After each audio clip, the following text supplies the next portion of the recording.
Welcome to today's video on incomplete information. So this is when you've already submitted an application and we've reviewed it and you're missing information in order to be approved. So as you will see in this upcoming video are the steps in order to resubmit the supporting documents in order to be approved. So here you'll see on my screen that I am logging in to my portal.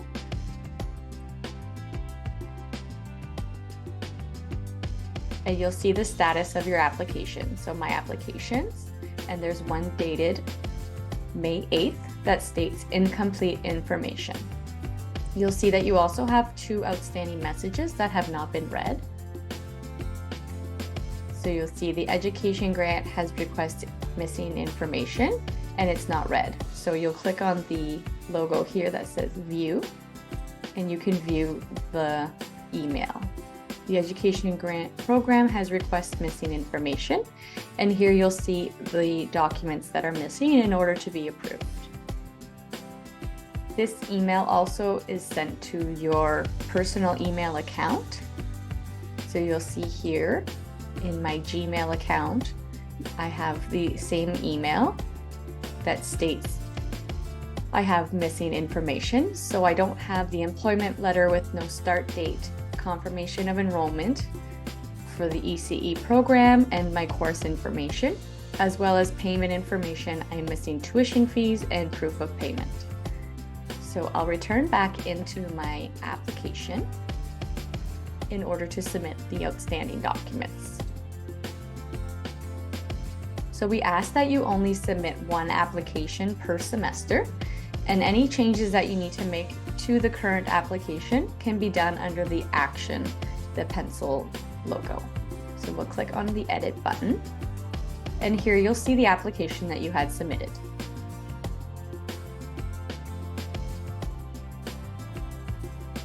So you'll see in the document uploader, this is where you'll be uploading any documents that are outstanding in order to be approved. So in the list, it's stated 4 or 5 documents, and you'll have to submit every single document that's required in order to be approved. If there are any questions regarding the documents we're requesting, you can always contact our office. So once the documents have been uploaded, you hit the next button and you submit the information. Are you sure you want to confirm? You select yes. So now we've been alerted that you've submitted information in regards to your application.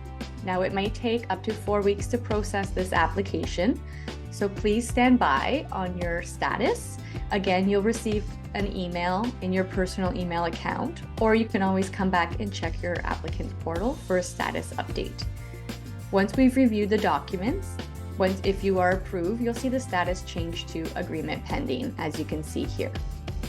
If we are still missing information, you'll receive another email stating the information that is still required. However, the status will remain as incomplete information. Again, it may take up to 4 weeks to process this information, as you will be re-entered into the queue. Any changes that you'd like to make to your current application, you'll select the action button,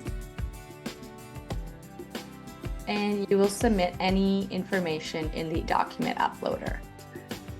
So if you're adding courses or any changes to your enrollment or employment information, you can upload the documents in the current application.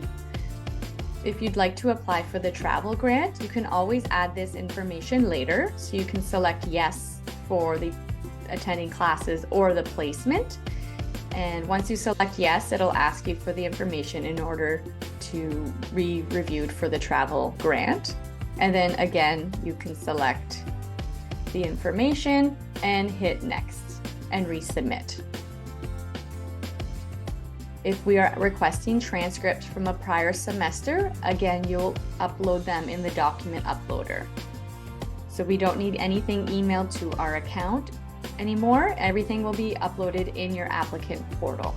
If you have any questions regarding your application, you can call us at 1-866-989-9299, or you can send us an email at info@ecegrants.on.ca. That's it for today's video on incomplete information regarding your application process. Thank you and have a good day.